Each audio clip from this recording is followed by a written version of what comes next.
여러분, 지금 우리나라에서 가장 큰 성탄 축제가 어디서 벌어지는지 알고 계십니까? 부산에서 이루어지고 있습니다.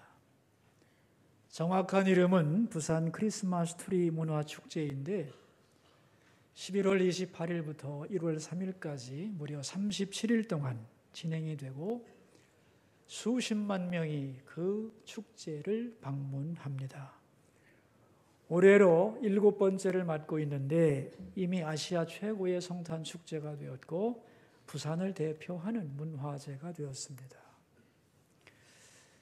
이러한 축제가 어떻게 시작됐는가 하면은 부산의 자갈치 시장에 상권이 무너지면서 너무 썰렁해졌습니다. 밤에는 어둡고 사람이 찾아오지 않는 곳이 되자 교회 주변에서 크리스마스 트리를 만들어 줬습니다. 화려한 트리가 있으니까 분위기가 좋아지거든요. 사람들이 모여들기 시작했습니다. 장세가 잘 되는 거예요. 그러니까 상인들이 부탁을 했습니다. 좀 더 많이 만들어 달라고. 그래서 많이 만들어 줬죠. 그랬더니 부산 지역의 절들이 반발을 했습니다. 종교 편향이다. 이러면 안 된다. 상인들이 그들을 향해 들고 일어섰습니다. 니네가 뭔데? 우리 좋다는데 왜 막아? 조용히 해라. 그러자 I'm sorry 하고 꼬리를 착 내렸습니다. 그래서 점점 더 크게 그 트리가 만들어진 겁니다. 교회 연합회에서 반을 대고 시장 상인들이 반을 대서 점점 크리스마스 트리를 크게 했어요. 그러다 보니까 유명해지면서 부산시가 개입하게 되고 이제는 온 부산 시민이 즐기고 힘을 모아 치르는 행사가 되었습니다. 예수님이 이 땅에 오신 것을 모르는 또 무관심한 이 시대의 사람들에게 성탄에 대한 관심을 불러일으킨다는 면에서는 참 반가운 일이라고 할 수 있죠. 그런데 허전한 것은 크리스마스 축제인데 말이죠. 크리스마스의 주인공이 빠져 있다는 거죠. 예수님이 주인공이 아니고 크리스마스 트리가 주인공입니다. 많은 사람들이 그 축제에 뭔가를 갈망하며 오지만은 멋진 분위기와 화려함만을 경험할 뿐 영혼의 갈망을 채워주는 그 내용이 없다. 그것이 규모에 비해서 너무 안타까운 것이 우리의 생각이죠. 이것을 계기로 해서 많은 교회들은 지역마다 이러한 문화를 만들어가면 어떨까 요즘 연구들을 하고 있습니다. 여러분, 우리가 알고 있는 크리스마스 트리는 언제 누구에게서부터 시작됐는가 하면 종교개혁자 마틴 루터 그분에게서부터 시작이 된 겁니다.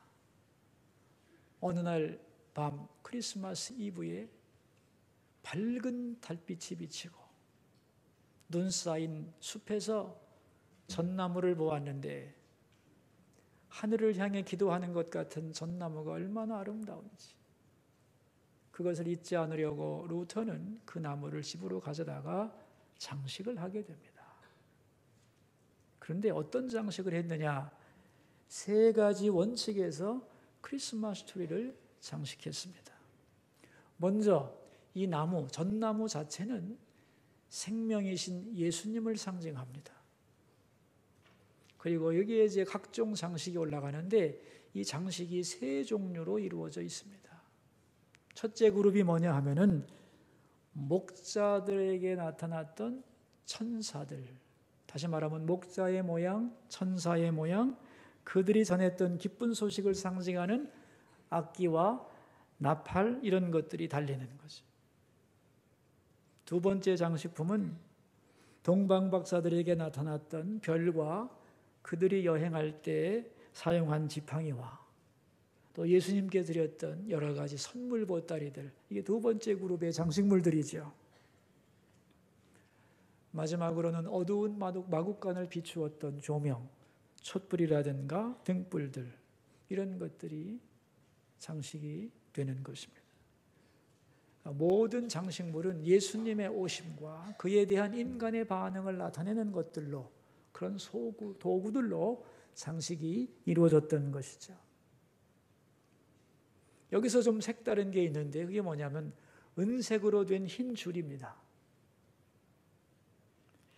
여기에는 이런 전설이 있는데, 예수님이 베들레헴에 탄생하셨는데 그걸 헤롯이 알고 깜짝 놀라죠. 왕이 태어나면 안 되기 때문에 태어난 왕을 죽이기 위하여 2살 이하의 아기들을 베들레헴 주변에서 싹 죽이게 만듭니다. 그런 명령을 군사들에게 내리게 되죠. 이것을 미리 알고 천사가 마리아와 요셉에게 아기를 데리고 애굽으로 피난을 가라고 합니다. 그래서 부랴부랴 피난을 가는데 도망가다 보니까 너무 지쳤어요. 잠잘 곳을 찾다가 동굴을 하나 발견합니다. 그래서 세 식구가 그 동굴에 가서 숨었는데 갑자기 거미 한 마리가 나와서 동굴 입구에다가 거미줄을 치기 시작하는, 때는 겨울이기 때문에 하얀 서리가 바로 내렸습니다. 그런데 새벽녘이 되자 헤롯의 명령을 받은 군사들이 이 도망가는 아기를 추적하기 위해서 샅샅이 뒤지고 다니는 겁니다. 동굴 앞까지 왔습니다.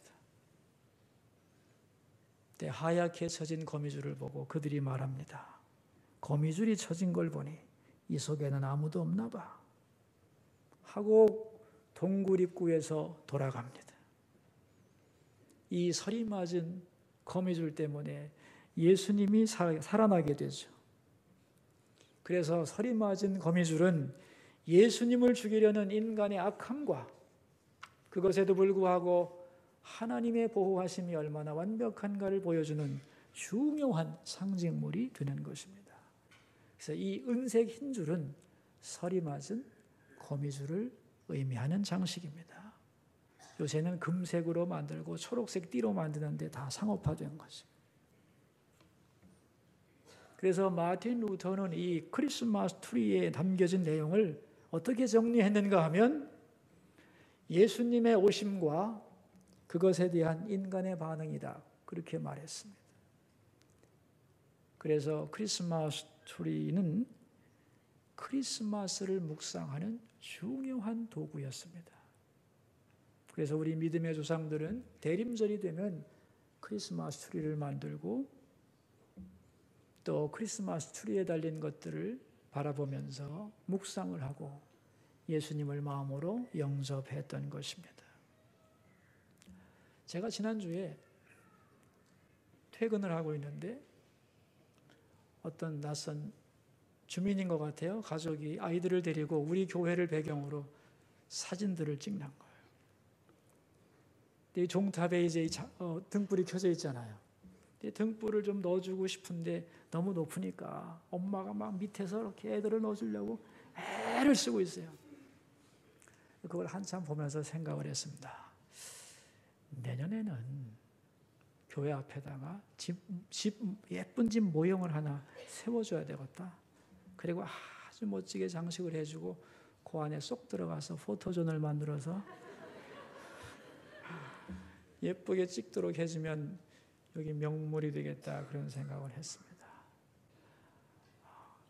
바깥으로 드러날 때는 아름다운 추리를 만들어야 되겠지만 우리 교회 내부에는 크리스마스 트리의 원형을 제대로 장식을 해서 그걸 보면서 교우들이 묵상하는 그런 교육을 해야 되겠다, 그런 생각을 했습니다. 여러분, 하나님께서 예수 그리스도를 이 땅에 보내시면서 미리 오실 것이라고 예언을 하셨고 또 예수님의 탄생을 하나님은 널리 알리고 싶어 했습니다. 그런데 그 소식을 듣고 제대로 반응한 사람은 아주 적습니다. 두 그룹이 대표적으로 반응을 했는데 한 그룹은 지난주에 살펴본 목자들의 그룹입니다.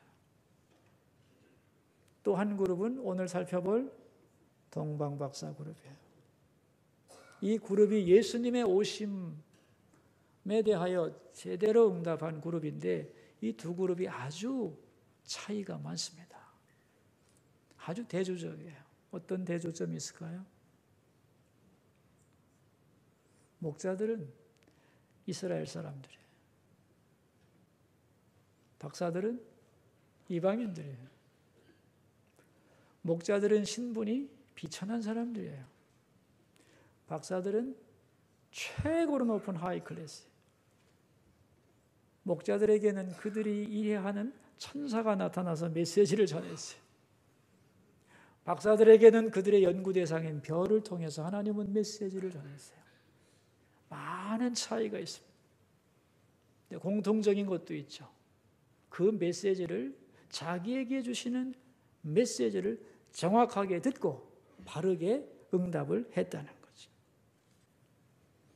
오늘 본문에는 이 동방 박사들이 등장을 합니다. 1절 말씀인데 함께 읽겠습니다. 헤롯 왕 때에 예수께서 유대 베들레헴에서 나심에 동방으로부터 박사들이 예루살렘에 이르러 말하되 그랬습니다. 여기 동방에서부터 박사들이 왔다고 했는데 제가 질문 하나 하겠습니다, 여러분. 동방과 서방 그럴 때 어디를 기준으로 동방과 서방을 나누나요?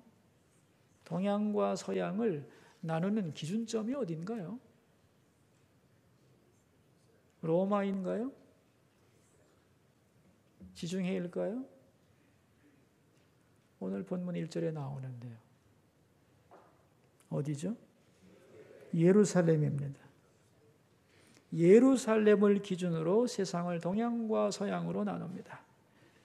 그렇다면 예루살렘에서 볼 때 동방은 어디냐? 예루살렘에서 동방의 끝을 선을 그으면 지금의 페르시아만 지역이죠. 그 당시로서는 끝입니다. 그러니까 역사적으로는 바벨론 지역이고 지금으로 말하면 이라크 지역이죠. 그러므로 동방 박사들은 구체적으로 페르시아의 천문학자들이라고 생각하면 됩니다. 이들은 세상 지식에 능통한 박사들이었고 땅의 지식뿐만 아니라 하늘을 보며 지혜를 깨달으려고 했던 최고의 현자들입니다. 지성인들이죠. 인간의 운명이나 사회의 질서나 국가의 흥망성쇠나 삶의 모든 원리들을 이 땅에서가 다가 아니고 하늘에서 찾으려고 했던 사람들입니다.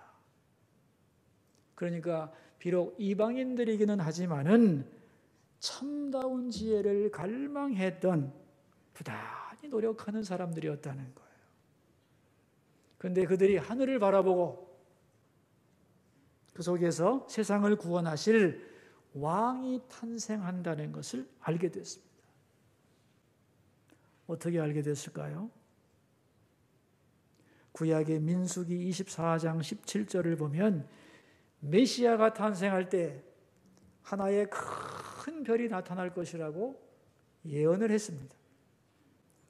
그러니까 유대인 중에서 세상을 구원할 위대한 메시아가 탄생할 것이고 그 메시아가 탄생할 때 누구도 알 수 있는 큰 별이 하늘에 나타날 거다라고 하는 예언이 있었다는 거죠.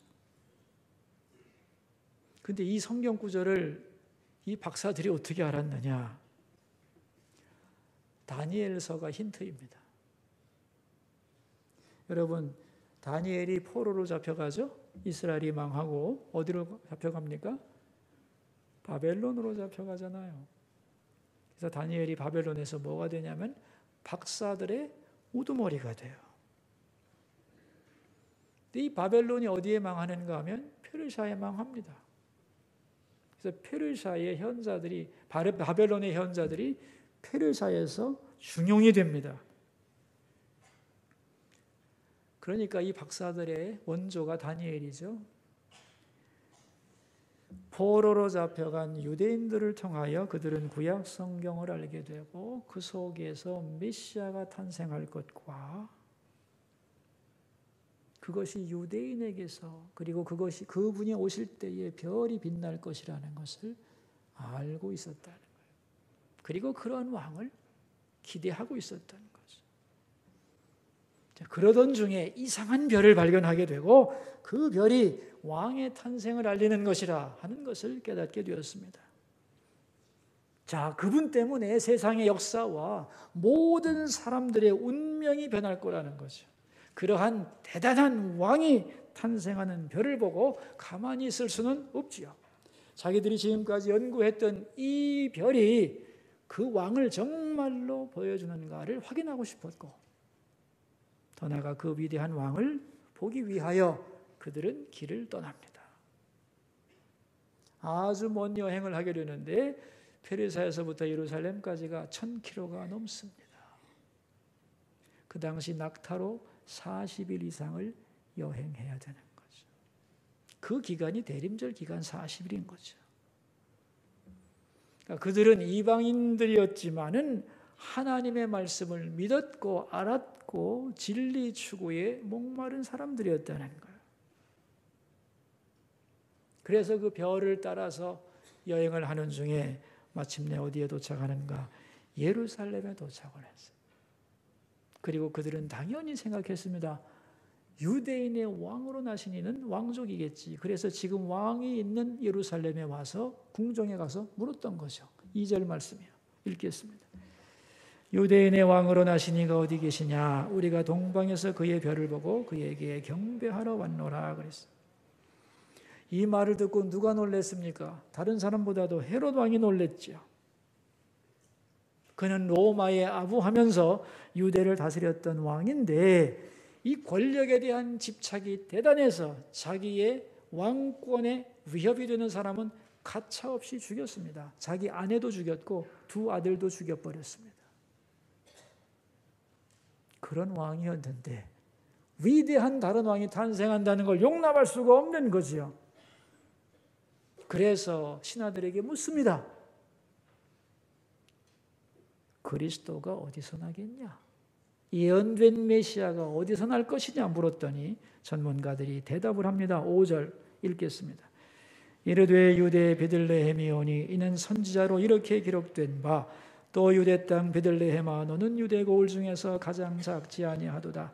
내게서 한 다스리는 자가 나와서 내 백성 이스라엘의 목자가 되리라 하였음이니이다. 즉시로 대답합니다. 미가서 5장 2절 옛날부터 유대 땅 베들레헴에서 탄생한다고 말씀되어 있습니다. 그런 말이죠.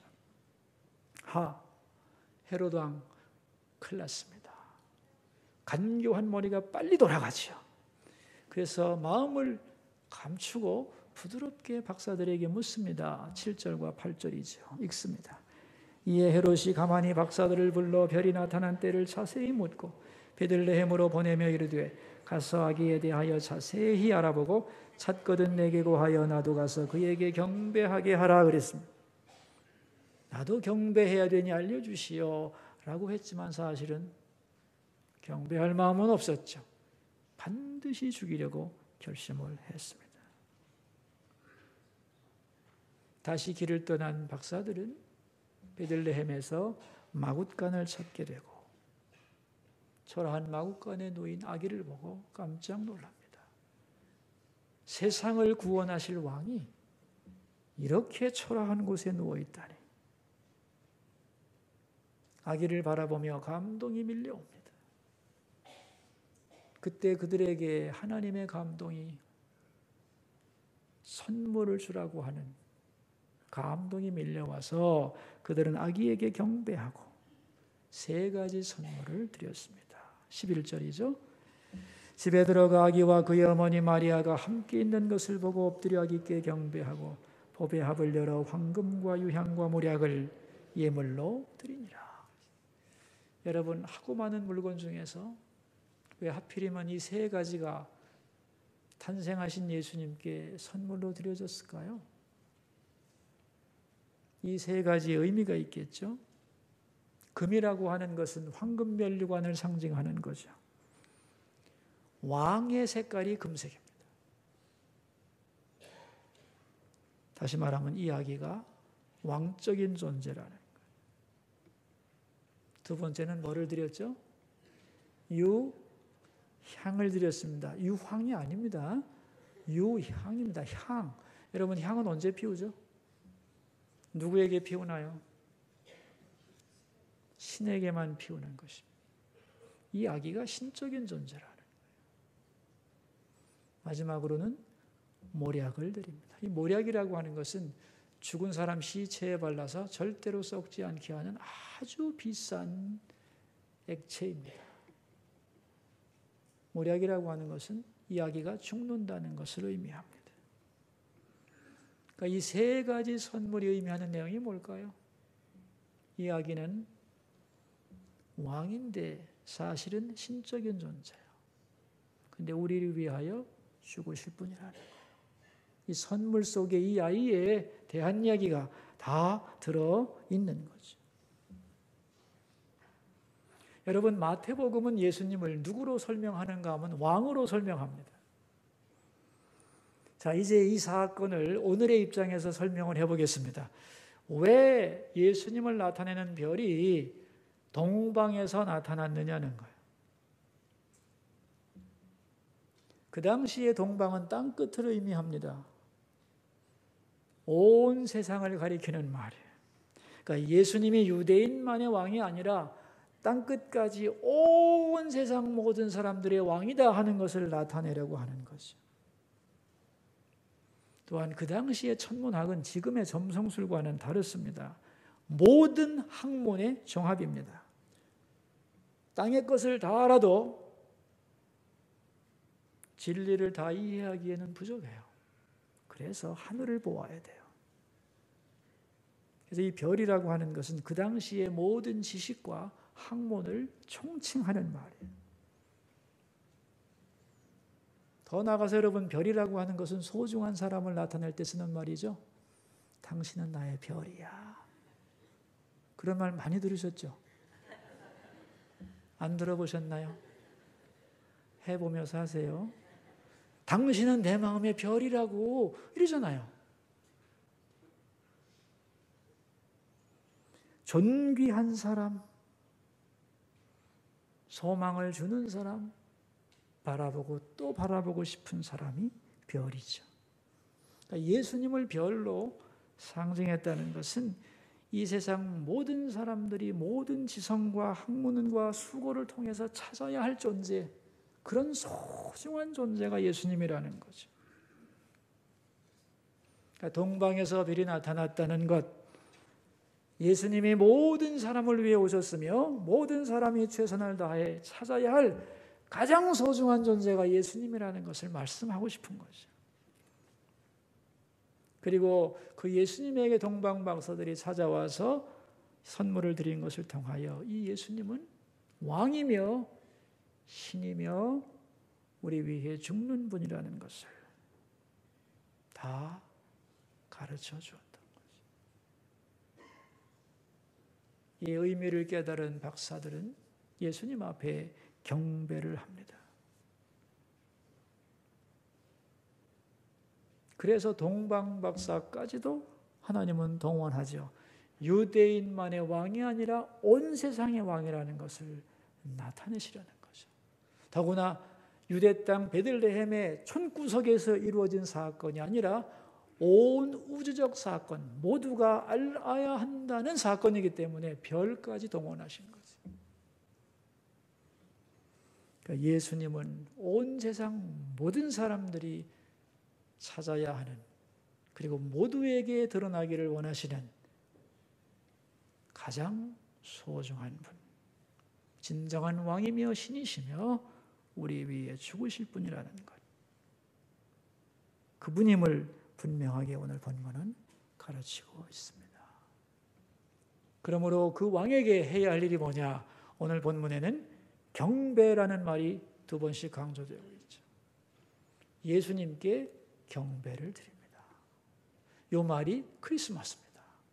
여러분, 크리스마스라는 말은 크라이스트, 그리스도 플러스 메스, 예배라는 뜻이죠. 예수님께 경배한다. 이게 크리스마스인데 오늘 본문에서 나온 말입니다. 전에 미국의 어떤 조사기관에서 대학생, 인류 대학생 40명을 놓고 크리스마스라는 단어를 주고 생각나는 단어 하나씩만 적으라 그랬어요. 가장 많이 나온 단어가 뭐냐면 크리스마스 트리가 나왔어요. 두 번째는 산타클로스와 선물, 마지막에는 캐롤과 카드가 나왔습니다. 예수님의 생일이라고 쓴 사람은 없었습니다. 여러분, 이게 요즘 세상의 분위기입니다.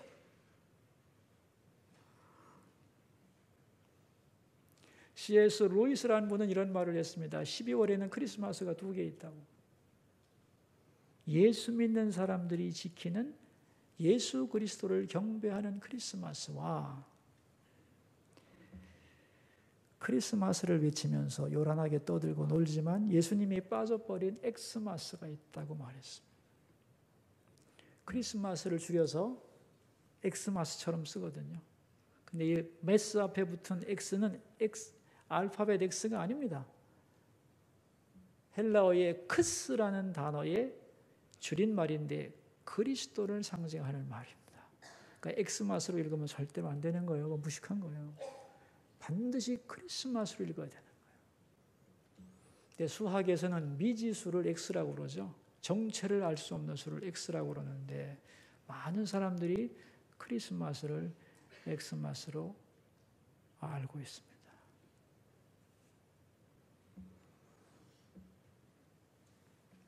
그러니까 크리스마스를 다 아는 것 같아도 예수님께 경배하는 진정한 크리스마스를 아는 사람과 요란한 행사 속에서 소동하는 엑스마스를 지키는 사람들로 갈라지는. 어제 우리는 빛의 행진을 했습니다. 이 빛의 행진을 언제부터 했는가 하면은 2000년도부터 했습니다. 1999년까지는 새벽송을 돌았어요.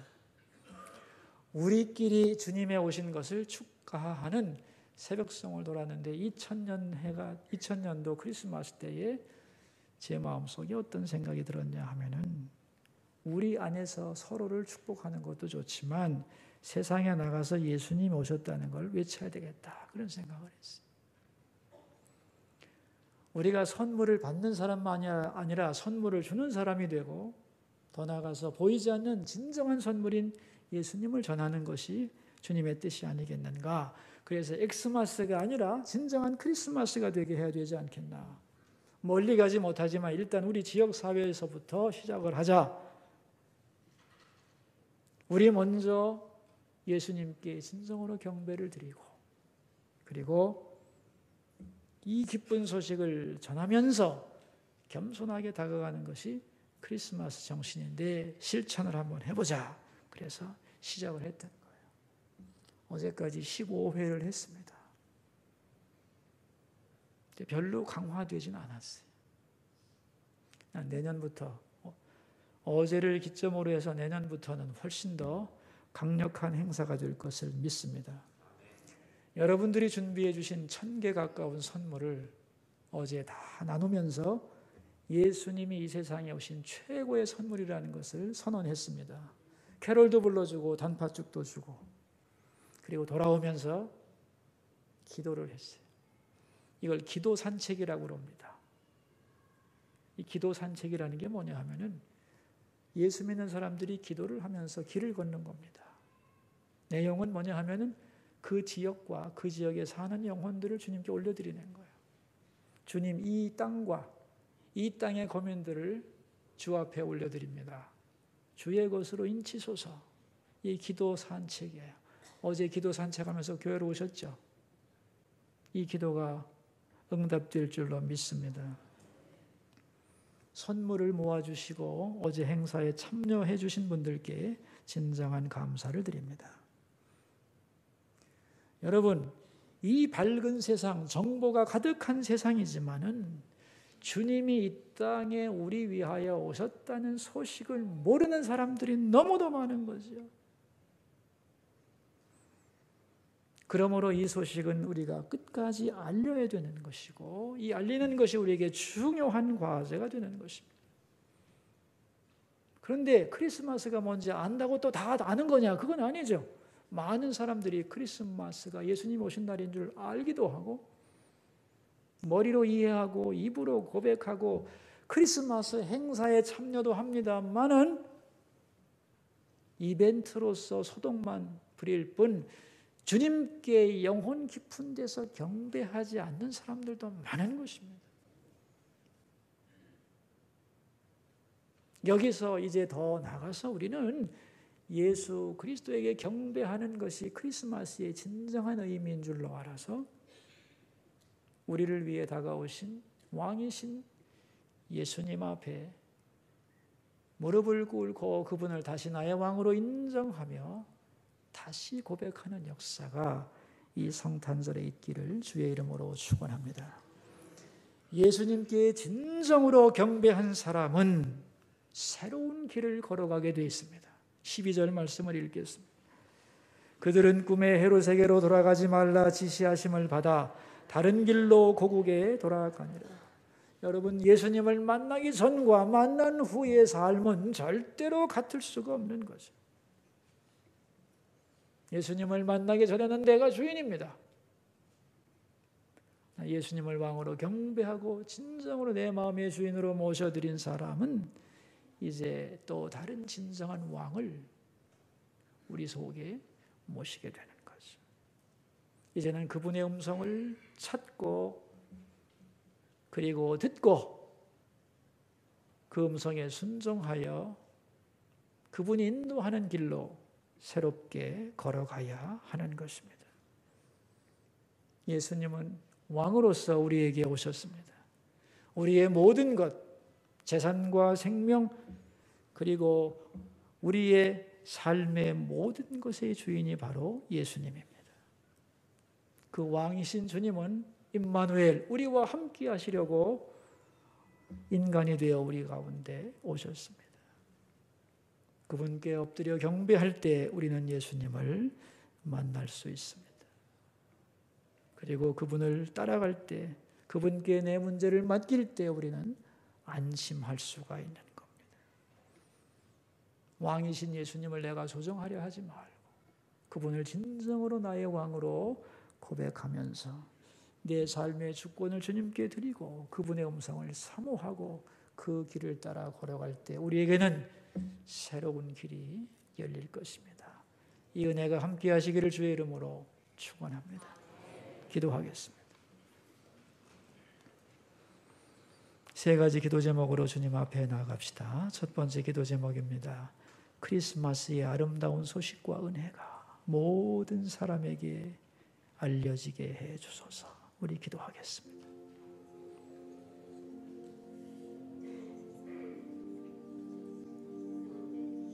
창세기부터 계시록까지 메시아를 보내시고 그를 통하여 우리를 구원하신다는 아름다운 복음이 구구절절히 흐르고 있습니다. 그런데 이 세상은 주님의 오심을 모르고 크리스마스가 뭔지도 모르고 진정한 복음을 알지 못한 채 헛된 것에 붙들려서 그 영혼의 구원을 이루지 못하고 살아가고 있습니다. 주님이 그렇게 알리기 원하셨던 당신의 오심, 그 위대한 소식과 성육신의 비밀이 모든 사람에게 알려지도록 도와주소서. 두 번째 기도 제목입니다.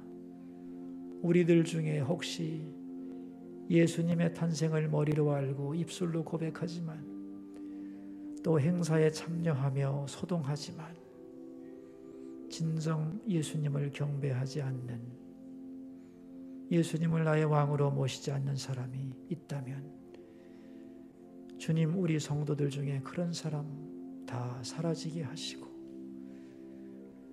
베들레헴 말구유에 탄생하신 주님을 나의 진정한 왕으로 경배하는 참된 크리스찬 되게 하옵소서. 우리 기도하겠습니다.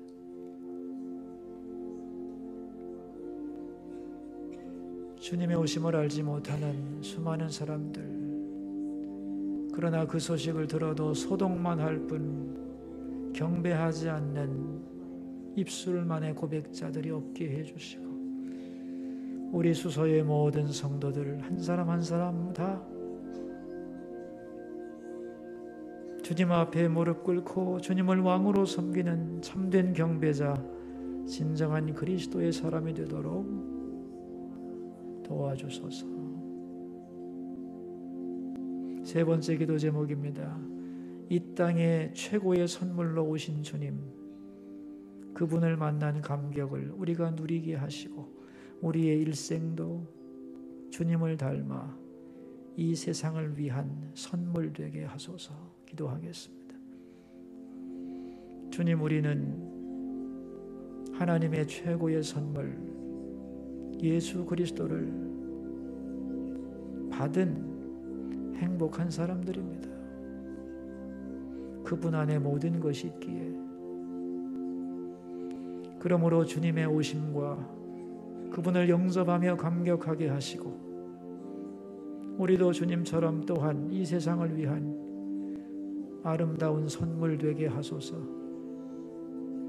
무가치하다 생각하는 자 없게 하시고 외로워하는 자 없게 해주시고 감격을 가지고 주님을 왕으로 고백하며 예수를 만나기 전과 다른 새로운 길을 걸어갈 수 있도록 주님 원하시는 길로 행하는 주의 백성들이 되게 하옵소서. 살아계신 하나님, 예수님을 통하여 세상 구원을 계획하시고 이 땅에 사람으로 보내주심을 감사드립니다. 너무나 많은 사람들이 예수님의 소식에 대하여 모르고 있습니다. 관심도 없습니다. 들었다고 해도 소동하는 사람들이 대부분입니다. 정말로 경배하는 자가 되게 하여 주옵소서. 우리가 예수님을 경배하는 복된 사람이 된 것을 감사드립니다. 성육신의 위대한 비밀을 날마다 깊이 깨달아가게 하시고 주님을 향한 우리의 고백이 날마다 깊어지고 새로워지게 하시며 성장하게 하옵소서. 임마누엘 주님을 경험하며 주님을 경험하는 도구로 살아가게 하옵소서. 존귀하신 예수님 이름으로 기도하옵나이다.